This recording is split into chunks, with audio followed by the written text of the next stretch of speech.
Vamos então serenar os nossos pensamentos, distanciarmos dos afazeres, das preocupações, buscarmos a sintonia fraterna dos amigos espirituais e juntos nos elevarmos em prece até Jesus. Senhor Jesus, abençoa por misericórdia o lar que nos destes ao serviço da prece. Reúne-nos aqui no teu amor e ensina-nos a procurar-te para não nos perdermos à margem do caminho. Sê conosco nesses instantes de prece e de aprendizado. Envia até nós os mensageiros da luz e da paz, para que possamos juntos implantarmos o teu reino de amor em nossos corações. Graças a Deus. Hoje nós vamos falar sobre um capítulo bastante fácil, que costumeiramente a gente pratica sem problema nenhum. Que a mão esquerda não saiba o que faz a direita. Jesus utilizava muito desses títulos, dessa forma de explicar, como bem-aventurados os pobres de espíritos, justamente para contradizer e chamar atenção. Naquele tempo se usava muito a figura de linguagem. O que hoje para nós é mais ou menos assim. Tudo acabou em pizza. E você não vai perguntar que pizza que era, né? Você já subentende o que quer dizer. Então Jesus utilizava muito essa forma de, além das parábolas, a qual ele foi campeão. Inclusive, nós temos no Velho Testamento, no Novo Testamento, mais de 30 parábolas. E no Velho nós só temos uma, que é aquela do jovem que ficou preso dentro da baleia, que todo mundo conhece. E por que no Velho Testamento a gente só tem uma parábola? Porque o Evangelho, o Velho Testamento, é uma parábola só. Tudo que compõe o Velho Testamento é uma grande parábola, porque requer interpretação de tudo que ali está. E a interpretação desses textos não é para qualquer um. Segundo Emmanuel, somente um rabino pode entender perfeitamente o Velho Testamento. Enquanto que nós fugimos, porque além da interpretação que se faz em literal, a interpretação correta ela é de outra forma. E existem códigos também nas letras, então é bastante difícil. Mas no Novo Testamento, Jesus então trouxe para nós... Você me arruma um pouco d'água, Paulo? Jesus trouxe para nós conceitos de fácil entendimento.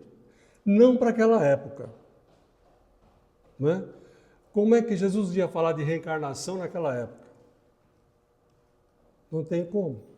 Tanto é que Nicodemos, doutor da lei, um dos 72 do Sinédrio, juiz, foi ter com Jesus, na calada da noite, para ver que problema era esse de nascer outra vez, porque ele queria entrar no reino de Deus, no reino dos céus. Ele queria saber como é que era o processo, porque os mandamentos de Moisés são 613. Você já pensou cumprir 613 mandamentos para ir para o céu? A pessoa desiste, né? Então, houve uma redução para 10 e depois para 2, que é amar a Deus sobre todas as coisas e ao próximo como a si mesmo. Então, essas nuances todas que Jesus trouxe, com um detalhe, ele, governador do planeta, ele que, sob a orientação de Deus, criou a própria terra, elaborou a terra. Aí muita gente pode falar assim, mas escuta, não foi Deus que fez a terra? Deus deu o material primordial, o fluido cósmico, e dele sai tudo que existe. Agora, o trabalho de formação da terra, e tudo que a gente imagina que aqui esteja, é a elaboração de Jesus com os seus ministros. Aí você pode ainda perguntar, mas como é que pode um espírito formar uma coisa tão grande? Ora, nós também, quando pensamos, formamos em nossa frente o objeto do nosso pensamento. Só que ele se desfaz automaticamente, porque nós não temos ainda condição de mantê-lo. Mas já fazemos isso na nossa pequenina condição. Agora você veja bem. Com licença, vou tomar um copinho d'água.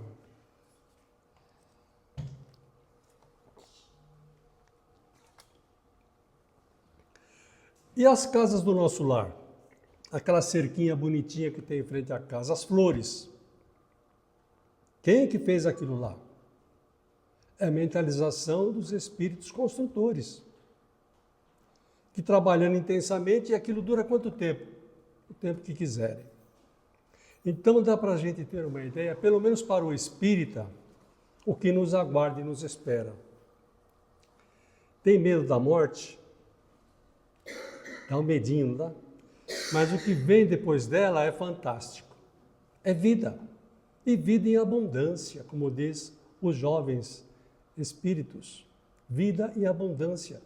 Nos corredores da colônia, Flores, está escrita essa frase.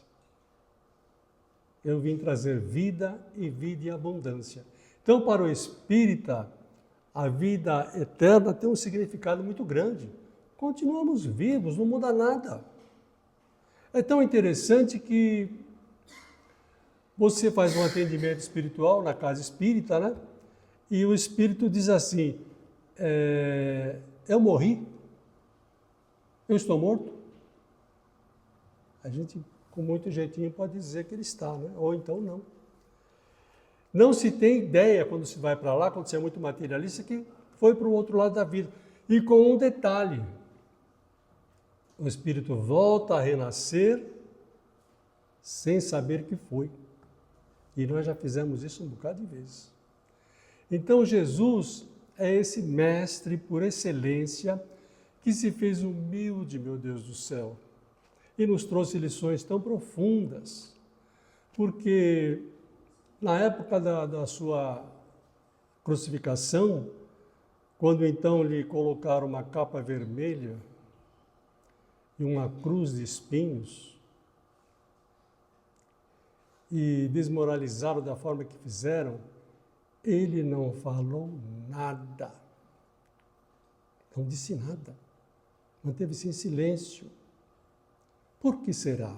Se fôssemos nós, minha Nossa Senhora, por muito pouco a gente sai do carro para brigar com o outro coitado do motorista que nos deu uma fechada. Se bobear, a gente mata ele. Por que é que Jesus agiu assim? Porque Jesus não tem nada do que nós temos hoje, que é o orgulho, a vaidade, que nós vamos discutir aqui, a ostentação, o orgulho, eles não têm mais nada disso. Então, para ele aquilo ali não dava revolta alguma. E esse é um ensinamento dele, para que a gente, diante das agressões, silenciar. As agressões mínimas, o olhar torto, a brincadeira de mau gosto, e aquilo dentro da gente ferve, porque esses elementos ainda estão dentro da gente nos perturbando. Então, o Evangelho, segundo o Espiritismo, que às vezes é confundido, não é? Como se fosse uma nova Bíblia, novos dizeres, não. O Evangelho, segundo o Espiritismo, é os dizeres de Jesus, com alguma parte do Velho Testamento. Kardec, por excelência, veio nos trazer a forma mais simples, diríamos até do jardim da infância, para que a gente aprendesse. Tanto é que ele começou trazendo os seus conhecimentos partindo da religião dominante. No Evangelho nós temos lá São Luís. Não temos? Temos São Luís. Quem foi São Luís? Pertenceu à Igreja Católica. Então, partiu de lá, da onde a gente sabe, para onde a gente não sabe. E trouxe-nos. O Kardec fundamentou as bases do Espiritismo, numa época bastante difícil. E o Chico Xavier e outros médiuns teceram, fizeram um edifício fantástico. Vocês querem saber o que é que há do outro lado da vida? Leia André Luiz. Nós vamos saber tudo o que acontece, facilitando-nos o entendimento e dando-nos a esperança, a certeza de que nós não estamos sozinhos, como nós também não estamos sozinhos aqui, tá bom? Pensa que é só a gente? Tem gente espírito de pé aí. Não é para assustar não, tá? Mas estão até me cutucando por aqui, tá tudo cheio. Se tivéssemos as vistas mais claras, você ia ver. Está lotado. Que a mão esquerda não saiba o que faz a direita.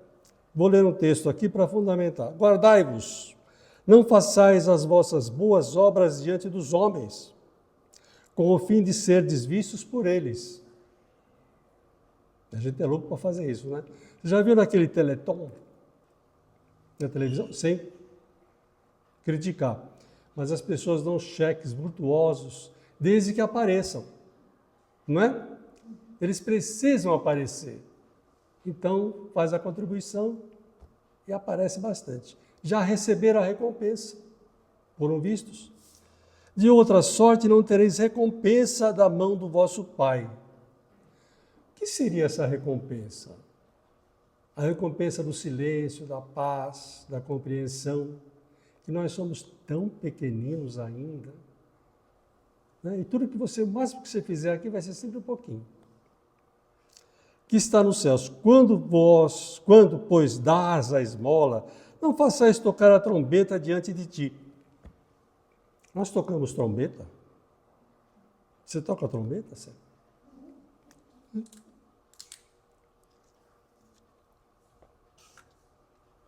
Sabe por que ele fala isso? Porque no templo, antigamente tem o templo. Lá no templo era tudo que você possa imaginar. Câmbio, poder legislativo, poder judiciário, religioso, tudo era ali. E ao lado, a Torre Antônia. Que era a Torre Antônia? Dos romanos, para fiscalizar eles. E tinha lá um vaso chamado gasofilácio. Você lembra disso, né, Angela? Um vaso que chamava... E a turma, o pessoal colocava a moedinha lá, o dinheiro. Só que os fariseus, quando iam colocar, eles traziam uma turminha com trombetas. Então, antes de colocar o dinheiro, eles tocavam, faziam aquele maior carnaval, ele colocava a moeda lá. Então, por isso que ele fala, não toqueis a trombeta. E o pior, os que recebiam o dinheiro também tocavam trombeta. Você já imaginou? Era uma bagunça aquilo ali, tudo para arrecadar dinheiro. Como praticam os hipócritas nas sinagogas e nas ruas para serem honrados pelos homens, em verdade vos digo que eles já receberam sua recompensa. Mas quando dás esmola, não saiba que a tua mão esquerda o que faz a tua direita. Então a gente tem que ajudar alguém, mas não deixar o nosso lado orgulhoso, vaidoso, prepotente aparecer. Porque às vezes a pessoa dá uma esmola, mas a pessoa que recebe a esmola se sente humilhado. Não é?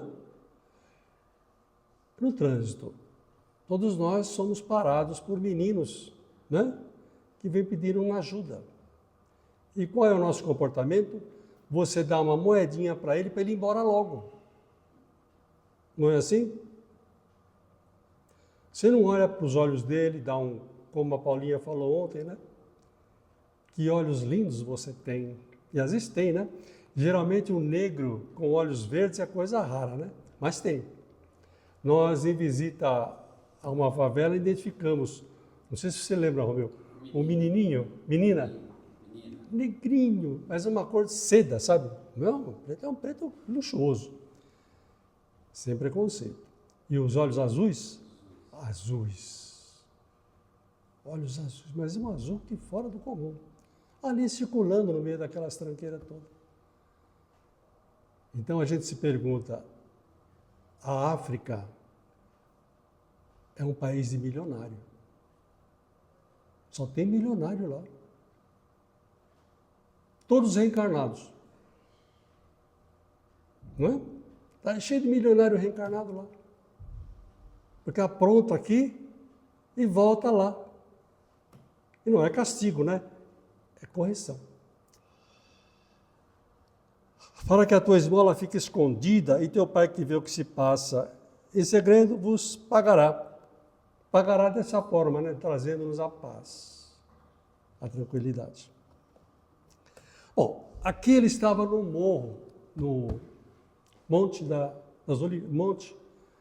no Sermão do Monte aqui, nessa passagem. Estava no Sermão do Monte, dando todas aquelas lições que nós deveríamos seguir. Depois ele desceu do monte. E depois que Jesus desceu do monte, foi muita gente do povo que o seguiu. Mas é lógico, uma criatura daquela, que você olhasse nos seus olhos, você caía de joelho. Eu não suportava a vibração dele, que atinge toda a Terra. A do Chico Xavier tem 3 metros, a nossa tem 5 centímetros, a nossa aura. E olha lá, hein? De vez em quando ela diminui. A do Cristo doma toda a Terra. Um dia de não ser desse, olhando para ele, você cai de joelho, você chora. Você se arrepia todo. Ele desceu e seguiu. Mas por que seguiam ele? Os coxos, os cegos. O cego não sei como é que seguia, mas devia ter alguém levando, né? Aquela turma necessitada. E eis que vindo não dão risada, vocês dão risada? Eis que vindo um leproso, o adorava, dizendo: se tu queres, Senhor, bem me podes limpar. Olha, a lepra é coisa séria, né? A pessoa vai caindo aos pedaços, mal cheirosa, vai perdendo. E não sente dor, né? Vai despencando. Pois eu quero, disse Jesus. Fica limpo. E logo ficou limpa a sua lepra. Então lhe disse Jesus: vê, não digas a alguém, mas vai, mostra-te ao sacerdote e faze a oferta que ordenou Moisés para lhe servir de testemunho a eles. Sabe por quê? Porque naquele tempo, quem tinha lepra era riscado do mundo dos vivos. O sacerdote riscava o nome deles. Eles eram considerados mortos. Ia para aquele vale, né? Então Jesus curou ele e falou para ele: agora você vai e mostra-te ao sacerdote que você está vivo, para ele restituir o teu nome lá entre os vivos.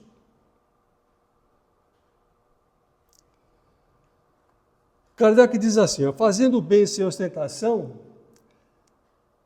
tem grande mérito. Esconder a mão que dá é ainda mais meritório. É o sinal incontestável de uma grande superioridade moral.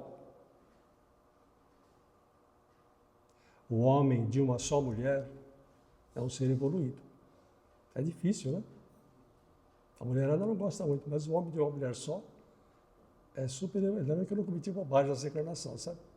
Estou limpo. Porque para ver coisas de mais alto vulgo é necessário fazer abstração da vida presente. Então, para você que tem ideia da vida futura, ficar se mostrando aqui, que vantagem tem? Se mostrar para o outro que é igual a você? Aliás, não quero ofender ninguém, tá?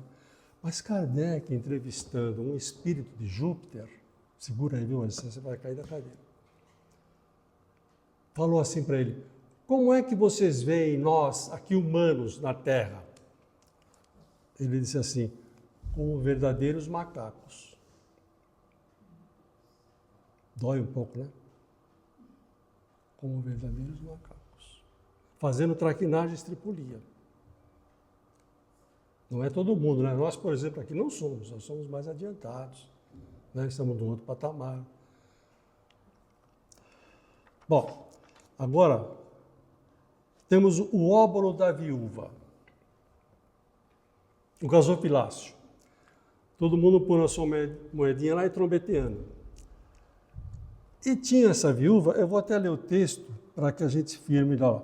O óbolo da viúva. E estando Jesus assentado defronte de onde era o gasofilácio, observava ele que de modo deitava o povo ali o dinheiro.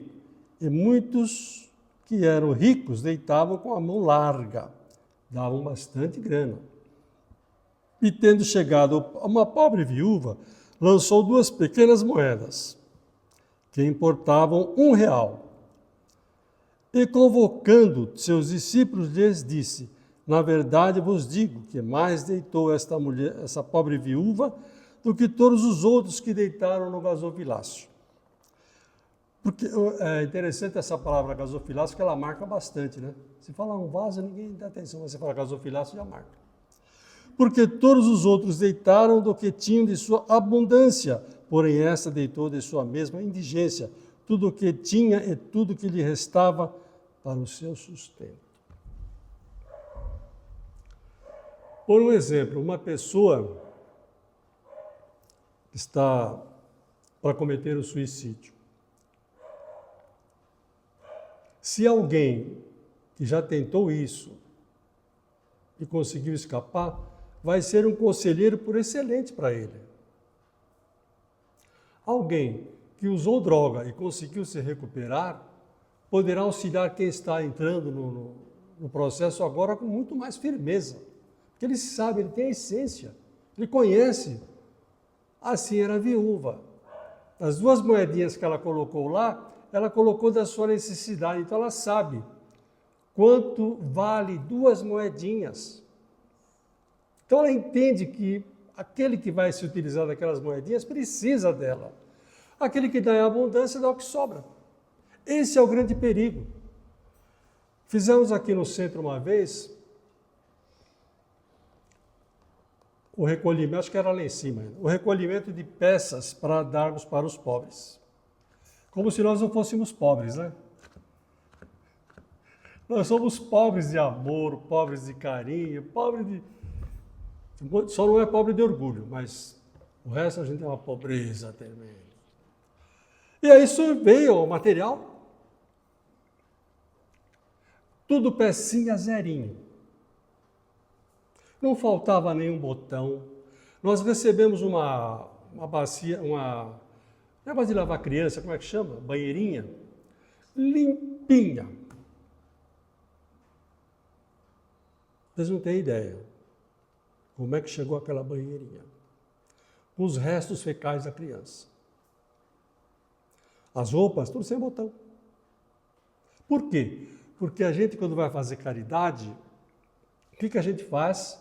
A gente vai lá no nosso armário, olha a pior roupa, olha a montoeira de coisas que você tem lá que você não usa mais, aí você ajunta tudo e vai dar para os pobres.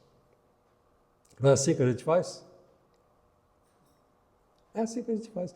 Agora, a viúva não. A viúva deu 2 moedinhas. E essas 2 moedinhas representavam, segundo Jesus, mais do que os outros que deram, porque ela deu de si.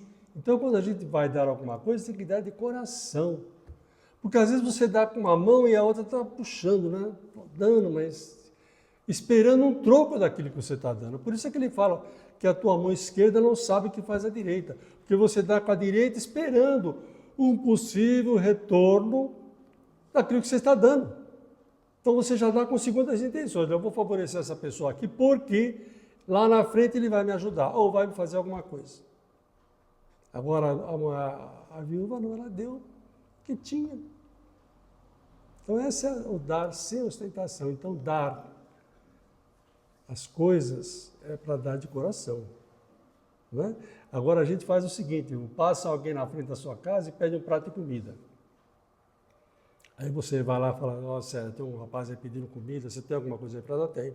Faz um prato de comida, põe o garfo, põe colher, põe faca e dá para ele. Ele sai andando, ele pega a colher, joga assim, pega a faca, joga assim, joga tudo fora. Vê, palpita a comida lá, também joga tudo fora. Aí você fala, nunca mais vou dar nada para ninguém.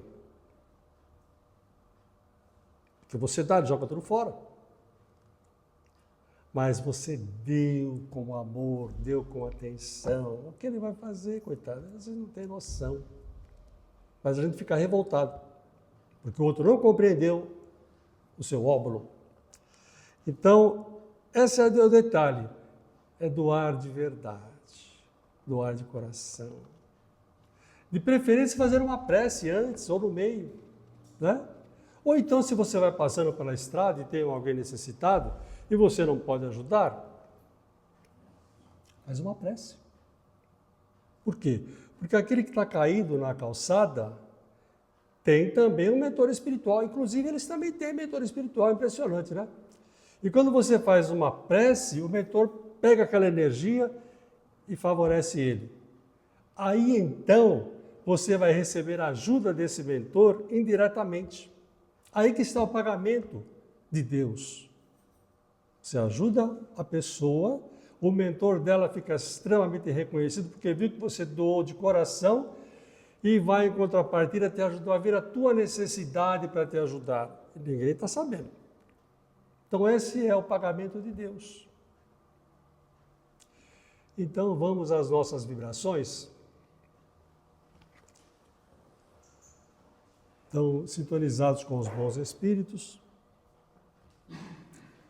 pedindo a eles para que possam colher as nossas vibrações. Vibrar é desejar o bem. Então, nós vamos vibrar pela paz do mundo, pela expansão do Evangelho em todos os lares, principalmente em nosso lar, envolvendo as paredes, teto, piso, neutralizando todas as forças contrárias negativas, envolvendo os familiares que lá deixamos sob a tutela dos bons espíritos e outros espíritos que estejam lá, com o intuito de nos atrapalhar, que possam receber o encaminhamento necessário, conscientes ou inconscientes. Vibremos pelo nosso ambiente de trabalho, doméstico, profissional, pelos nossos vizinhos, parentes, amigos, também aqueles que não simpatizam conosco. Vibramos pelos setores de sofrimento, lembrando que a nossa vibração, pequenina na noite de hoje, se junta a tantas outras que são feitas nesse mesmo instante, formando assim um caudal de luz intenso, brilhante, que a espiritualidade dirige para os setores de sofrimento da nossa terra. Assim, nós agradecemos aos bons espíritos pela cobertura e amparo, a Jesus pela oportunidade de estarmos juntos e a Deus nosso Pai nós pedimos licença para encerrarmos a primeira parte da assistência da noite. Graças a Deus.